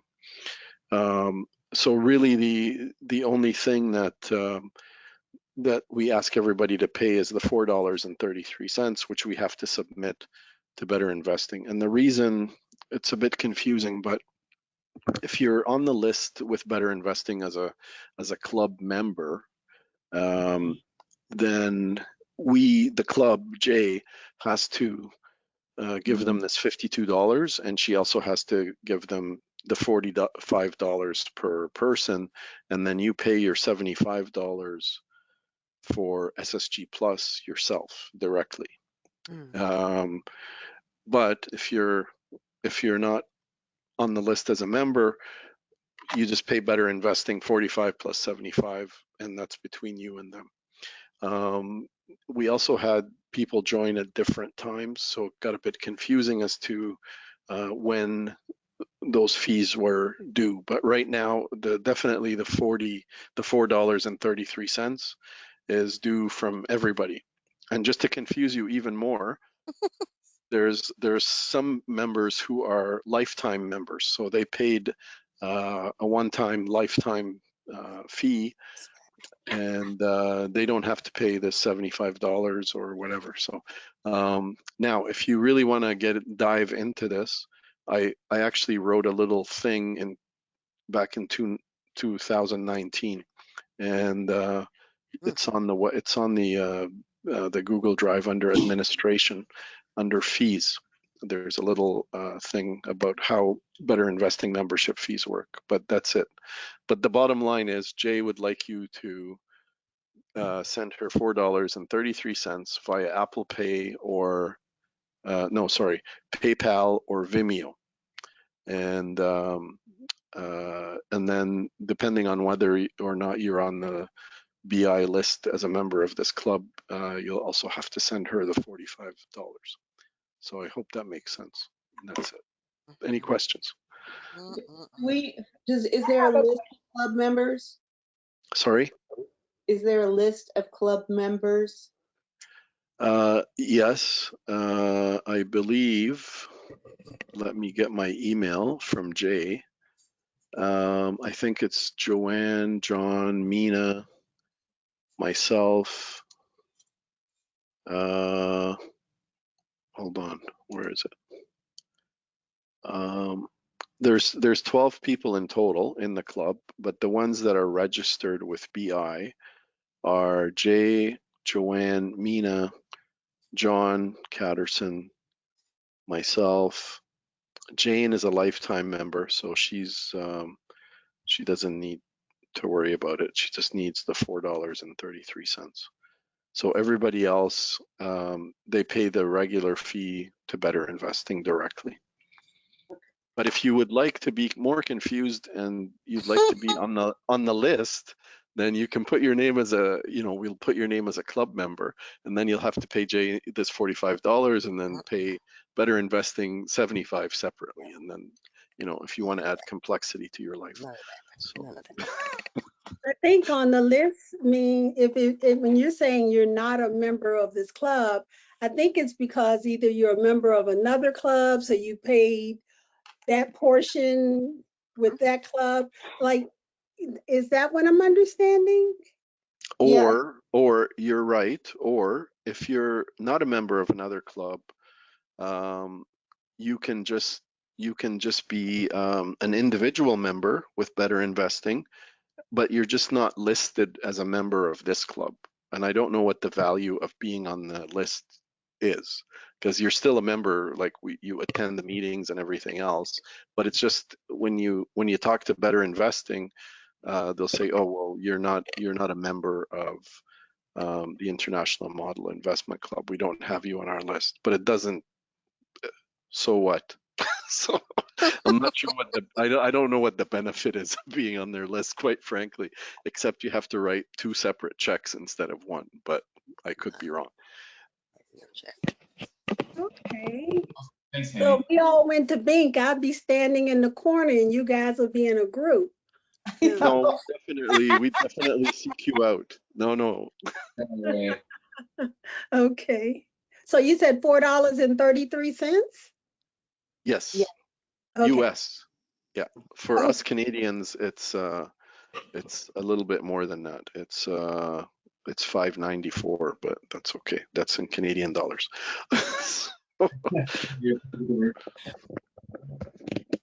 Yeah. Okay. Well, that's great. No, and I think so if anybody has any questions about the dues, then I think direct them towards Jay or for payment, or Hanny for maybe a kind of an understanding of what he's posted on the administration on the drive. But yeah, I encourage you to check out the drive as well to see if you have any questions about the breakdown or how those dues are calculated. Hanny has a great write up there, so good resource for everybody to check out. So just moving on quickly to the next item of club business, we have the club elections for 2024-2025 term. As much as it is an honor and a privilege to serve on the executive, it is time for us to pass on the baton. And we currently have we have a shortage of nominations, and so chatting with some of my friends and colleagues in the executive, and we want to open up one more time for nominations for the various positions. Otherwise, some of you might start receiving emails where you're volunteering for a nomination. So we currently have nominee for the treasurer position. So we are looking for nominees for the president, the vice president, and the secretary positions. So if there's anybody who's interested in either of those positions, any of those positions, learning about them, or putting your name or somebody else's name up for nomination, then please feel free to either raise them now, or if you want to sit on it and think about it a little bit, please email myself or John or Joanne or all three of us on that topic. So yeah, we need, again, nominees for president, vice president, secretary. We currently have a nominee for treasurer, but so we are still missing a few, and the term was supposed to begin I think we are looking for elections, so before the June meeting, ideally we can have some nominees, and potentially in June we can present the new executive, but appreciate the timeline's a little bit tight if depending on when the nominations come in. So yeah, encourage everybody as soon as possible. If they have any interest whatsoever, please let us know. I would like to add something. It's really important that in the club that everybody sort of contributes, and these roles are a good way to get more involved and to learn more about how the club works, and it's not a huge time commitment. So if you haven't been in one of these roles before, it's a really good idea to put up your hand and just jump in and contribute. So yeah, I'll echo what Andy said to me. I mean, I'm relatively inexperienced investor, especially compared to some of the members in this group, and yeah, it definitely helped with the organization understanding the meeting with the members too. So like, in terms of time commitments outside of these meetings, there's preparation, but there is, you know, a quarterly executive meeting where you go over goal planning and setting, and if you want to help impact the direction of the group and have your say in how the meetings are conducted, then it's another great opportunity. So thanks, Annie. Yeah, if anybody has any nominees or any questions, please let me know. And I have a comment. I think I read in the Better Investing magazine a club profile, and they actually rotate through all the members have some kind of job responsibility at some point. So I don't think that we should have any club members that never have a position in the officers. You know, that at some point you should participate. I think that just helps you. It helps the club. It's really hard for, just speaking for myself, being as a club officer for the whole time that this club has been. I would like to just be, you know, I know it's hard. Yeah. Go ahead. And I know, and I don't know if everybody knows, but John, this is his last, it might be his last month. Is this your last month, John? With the club? Yeah, I think so. It's definitely as an officer, or yeah, as an officer, but I won't be available for any officer position, but maybe as a member as well. Yeah. So. Yeah. So Piero, Anitra, Isla, Chris, you know, if you. And I'm just gonna say, if we don't have nominations in the next few weeks, you might get an email from me, and you might not be too happy about it. So definitely. So you get to pick now. I'm a secretary of another club. Okay. That's not gonna save you. I'm just telling you that right now. It's not gonna save you. I'm a secretary of another club also. Isla? good. And Good. a director with the online tab. So Isla, I'm you're done. safe. I'm Good. done. So you I'm have, done. I'm done. Fine. so you You're- have experience. Good. I'm done. I can't say all these skills has really been enlightening, and you do. For me, I've learned a lot. The more you take on, the more you learn. Even though sometimes I go kicking and screaming, but then I learn it, and I'm like, oh, okay, you know, and it's really good. So I appreciate that part. But yes, okay, I'm listening. And That's I'll also, correct. Anita, for you and for everybody, also mention that you're not going to be just thrown into the deep end if you take one of these positions. You have the full support of the current executive and the current officer. So if you know the predecessor in your position will be there to support you. Jay is a great resource. We have other experienced members, Joanne as well. I don't want to volunteer for any more work, given that she's been a director since in time immemorial. But essentially, yeah, all of the officers will be available to help you too, past officers and current members too. So is a little bit new to you. You're not alone. There'll be support for you as well. So. Yeah, well, I appreciate the thought, everybody, and yeah, please let me know as soon as you have any preferences for the positions. Again, so just the three we have. I'd like to nominate Chris. Okay. We haven't heard from Christopher. He's been very quiet, and he's been a member for a few years now. So, and he's a very smart guy. So I think I'd like to nominate Christopher. Do you have a position you'd like to nominate him for? Anything. Okay. All right, excellent. Well, Chris, I see you're self-muted. If you have any objections, now's the time. Otherwise, Well, there's no objections. Outside of this meeting. Silence means you agree. There you go. I think he said he doesn't mind. Okay, awesome. We Perfect. appreciate it. Yeah, thanks, Chris. Well, I'll be in touch with you and the other nominee, and for any other nominees that we have kind of offline on a separate email. So again, yeah, think about it. But I now have two nominees. Thanks, Hanny, for that. I appreciate it. So and I'm gonna say for Anitra and Isla, you, just because you're secretaries in other clubs doesn't get out of being an officer in our club. It's a team effort. We are a team. No freeloaders. Craftiness, and therefore you might actually be fast tracked for a position. So Oh, even worse. you have the history, you have a proven track record. So we need a steady hand at the helm. So I'll. Oh my goodness gracious. Yeah, you might get picked, but we'll see. But appreciate it, and I know, so thank you. And I guess we'll just move on. I know I don't want to put anybody on the spot, and also just for the sake of time, do we have any motions for buy or sell? So we've heard about Disney and Google tonight.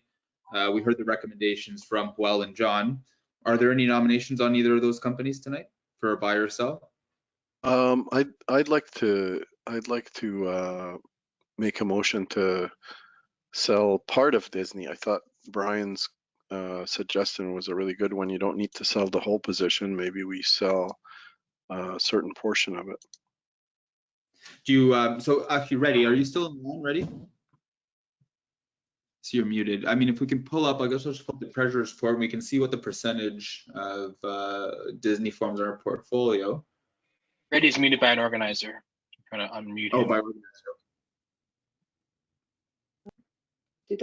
Did I have that? No. Yeah, you did. Yeah. John. Yeah, because he. Reddy's Someone is presentation. able to unmute Ready, then maybe, but otherwise, yeah. I don't know if Hanny, you have a specific number of shares or percentage of our holdings you want to include. I can't. Let me just. Can you show the? I can go to my iClub. Yeah, unfortunately, I'm using a work completer that doesn't allow me to share my screen because of the protections on it. Let's see. What did you want to look at? Oh, just maybe how much we own. Yeah, the owners. Yeah, our position in Disney. Where is that? Is that? Go to monthly unified report. Perfect. So we have 37.5 shares of Disney. Total market value $3,800. Yeah, right. 4.4%. The only issue is that we have a lot of cash, so selling it at this point and generating even more cash without something to buy is probably not a great idea. But do we want to maybe like a sell price? Like if we heard a certain level of profitability, because right now is that the share price 103 versus the purchase price at 109? Yeah, and we lost. It looks like we lost 6% on it. Yeah. Is there? So, would you motion to let's say, for example, if we price gets to 112, we sell a certain portion? Would that be feasible, or is that too much? Too many. Well, he's saying. I think he was saying if the price goes down, you sell. Like you want to sell it on the way down if it doesn't recover, right? Mm-hmm. So because they owned it at like 80 200 and it went down to 80 or something. So he's saying as it's going down, talk about selling it. Yeah, you're totally right. Like I wouldn't mind selling, say, half of it right now or whatever, but then we're just generating more cash. I don't know what other people think, but. Well, should we consider the buy option then that we have, the Google? Yeah, we could. Yeah. Because because what's the other thing about LGIH? Yeah, Mina, we really bad.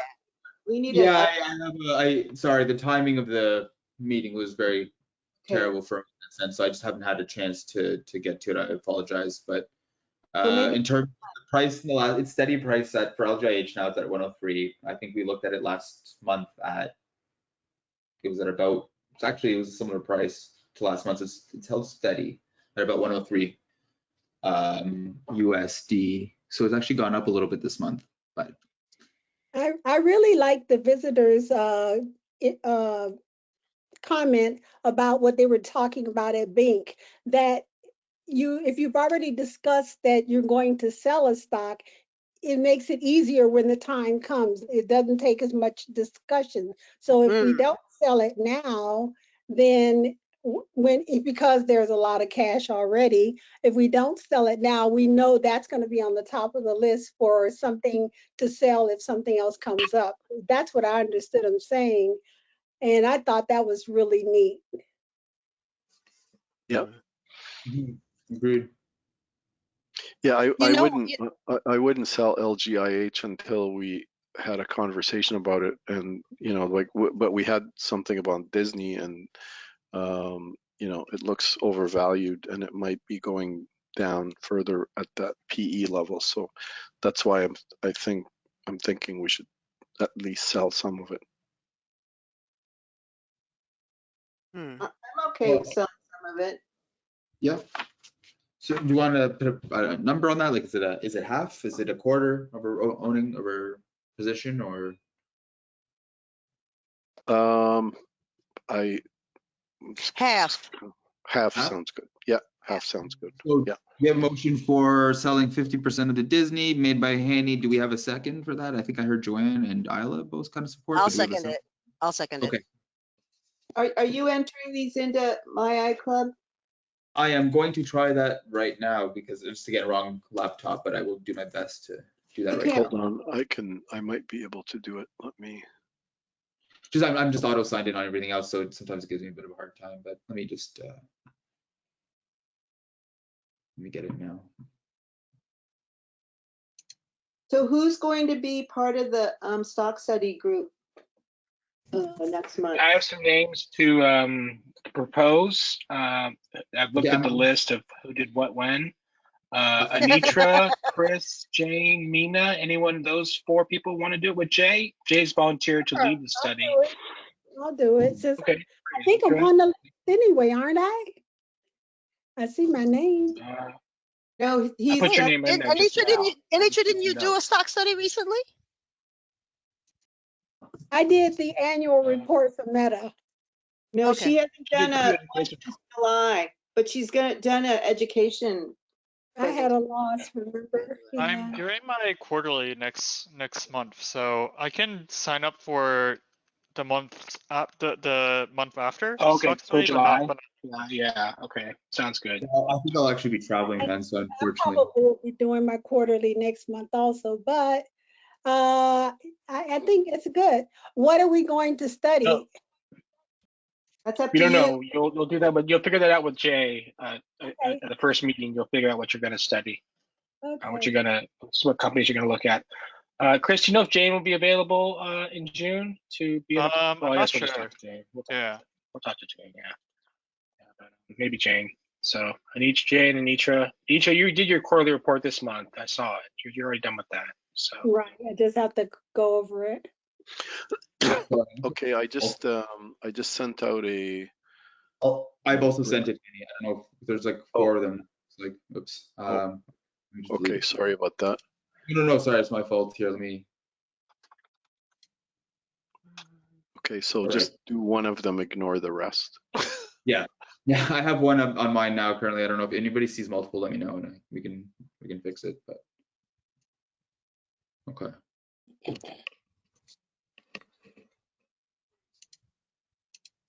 And I thought Jay said there was going to be somebody, a new person that was going to be part of the stock study. Did you hear that? Anybody, John or? Mm-mm. no, I have not. I have not heard that. Okay. John, Jay, are you leaving the club? Is that what I heard? Yeah, I think so. Yeah. At this time. You don't like us? No, I like you. Uh-oh. I like you all. I just what? Honestly, I like Bitcoin a lot, and we don't buy Bitcoin here because there's ETFs now for Bitcoin, legitimate ETFs, but we can't study them and track them in the SSG as far as I know, right? So That's true. impossible. So I should put you in touch with my son. Yeah. Oh, sure. Who lost Always a willing to talk lot about of Bitcoin. money on Bitcoin. But how did he has lose made it? Because he must have. We'll talk later, but I definitely do want to talk about it later. Oh, he'll call me. If you hold, you don't lose over the long term. He's a smart guy. Okay. I'm trying to vote here. Where's the... I just have to say, John, we really appreciate all the effort you put in for organizing everything and keeping everybody on track with the agendas and the stock study Definitely. or the quarterly reports. You've been awesome. I really appreciate it. Yeah, John, thank you Thanks. for everything you've done, and fantastic. Yeah, we really appreciate you, and yeah, we'll miss you. Yeah, thanks. I want to give kudos to at this end of this term to Mina as well, because Mina is so diplomatic and everyone and such a good speaker, you know, during in the president role. So does a great job at that. So did a great Thanks, job this I learned from you and your podcast. I've been listening in, so. term. You have a podcast? I had one about the Kings, about the Sacramento Kings, the NBA team. Okay. It was just a fun way to talk about the Kings for an hour a week with some random person. You're It not was doing fun. that anymore? No, I stopped, even though the Kings became good. But I just, I kind of, there's a couple of factors that led me to stop doing that. But it was fun just to talk about the Kings with random people and some media people as well, some minor media people as well. But Very cool. Nice. Nice. Okay. Well, I'm assuming that's the only motion that I think we'll hear tonight. Stock study sign up. Yeah, John showed us. I mean, we have some suggestions, and we have some spots to fill for the rest of the year. So even if you can't, if June is an inconvenient time, we still have spots in July, September, and October. So if you haven't done a stock study in a while, please consider signing up for one of those ones. One thing I hope that we get a chance to do is to study the stocks that are supporting AI, like the energy stocks and the, those type of companies, because some people may have missed out on AI, and yet there are other stocks that's going to come behind it that's going to have something to do with the industry, but that's not exactly AI, and that's what I'm thinking. Anitra, I completely Yeah. agree, and I think June might be a great occasion for that. I don't know. Okay, thank you. Oh, okay. One last thing. Does anybody, because at the end of the meeting, we're supposed to give out any kind of stocks that we're interested in, and then I'll put it into our iClub as a, so these are stock ideas for future stock studies. Does anybody have any stock? I know, Annie, you've had some in the past. I would give me overnight to think about it, Okay. and I'll come back to you. Okay. And anybody else have any stocks they're interested in or have seen? I just saw this company. I don't know if you guys have heard of it, His and Her, or Him and Her, and they are doing those weight loss drugs. Oh yeah, that's in the Oh, the advertisement. ones with the hair, stuff with the hair and all that kind of stuff. $9 a month. I don't know if they're on the stock exchange, but anyway. Oh no, they are, because I saw that their stock just jumped because they're going to be managing that. So anyway, that's my one idea for a small company that might not be making any money but have high growth. I had a small company, I can't think of it, but when it came down, I'm trying to see if I had it written down somewhere, but it was definitely a small company. Anyways, but as far as energy, I know that, is it APD Air Products was one of, it's not an energy company, but it is, they are going to be It's a providing chemical company. Yes, and they have the helium and What's the ticker? I think Air it's Products, APD, yes. I think. Okay, thanks, Anitra. Thanks, You're Anitra. Done it. Okay. I missed it, but what position was I nominated for? Would you? Chris, it's entirely up to you. I think we have open positions for president, VP, and secretary. So if you have a preference for one of those three, then I'm happy to funnel your nomination that way. Otherwise, you're going to go for the head honcho job at that point. And Hanny, Just please not the president. That's all I'm saying. Okay. All right, no problem. We'll I'll nominate you somewhere else depending on the votes, but definitely not president. So well, what we'll do is hopefully if we can compile enough nominations before the next meeting, I'll shoot out an email to the membership, kind of presenting here are our nominees for the positions, and then just so essentially we can first thing next meeting kind of institute a new get a new executive group in place and do that transition right away. So yeah, so that's why it'd be really helpful to get emails from anyone interested. And yeah, Chris, I'll make sure you're not put in the president's slot. Thanks. Of course. and just FYI, Hanny is going to be treasurer. Well, Joanne, that was the secret. We were trying to do a surprise. Oh well. Oh well. No, I'm kidding. I'm kidding. That's great. Yeah, that's why I just that's why I put nominee to be mysterious. But no, absolutely. Yeah, Hanny is nominated for our treasurer position. Very excited for that. So you'll be working with Hanny, very experienced member, very friendly, very helpful. So if that helps calm any nerves going into the executive group, it should. He's a great resource to have on the executive committee. So.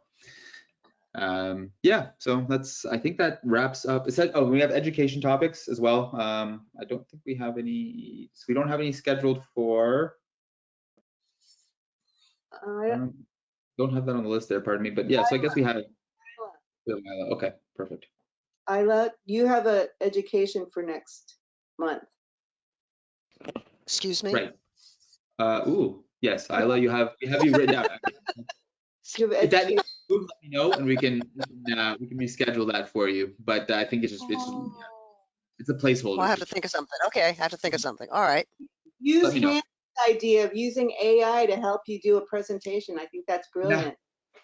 Yeah. I'm wondering if crying out loud. did the charts and all too. Yeah, it was really great, Hanny. That was a great presentation. Just don't be like the British Columbia lawyer who used ChatGPT to do their legal brief and got disbarred for a second time. Just avoid that. For a second time? Wait, for a second time? Yes. They let him back in? They let him back in and he did that. Okay, excellent. And, an AI generated factum or legal brief went into the court and with oh my God. So he didn't know better than that? Oh sorry? God. He didn't know better than that? All 3 years of law school and he didn't know better than that. You would hope. And I mean, I think it probably at least a dozen years of practice. But anyhow, we'll put that aside. That's very frightening. That is very frightening. That's very frightening. Did anyone see Reddy's chat? Reddy said Disney will go up. Why sell it? I don't know if anybody saw it. And he said he will do stock study with Joanne. I'm not doing one yet. Yeah, Jay is doing it. Well, it means in the future, whenever you're signed up. Disney will go up. Why sell it? Because it may not go up before another 5 years. Yeah. Oh, they are building Frozen something in Paris, and that's another thing. They have we only think about the Disney places we know about, but they are in Spain and Paris and China. They're everywhere. Yeah. No, we think about all that. That's part of the parks thing. Okay, all right, thank you. The merchandise, yeah, absolutely. But anyways, yeah. So the vote's out there. Ready? Please feel free to vote as according to your thoughts, and we'll definitely revisit that as soon as we can. That's right. And yeah, so I guess that wraps up all of the club meeting. All of the club business at the end. We've heard from our guests and our visitors. Unless there's anything else that any member wants to raise, I think that should wrap it up for the evening. Thank you. Good. All right. Well, thank you very much. Thanks again. Special thanks to John, and appreciate all his work. And yeah, appreciate all the time. Thank you, John. Thank you, John. Thank you, John. Yes. Thanks, John. Thanks, John. Thanks, John.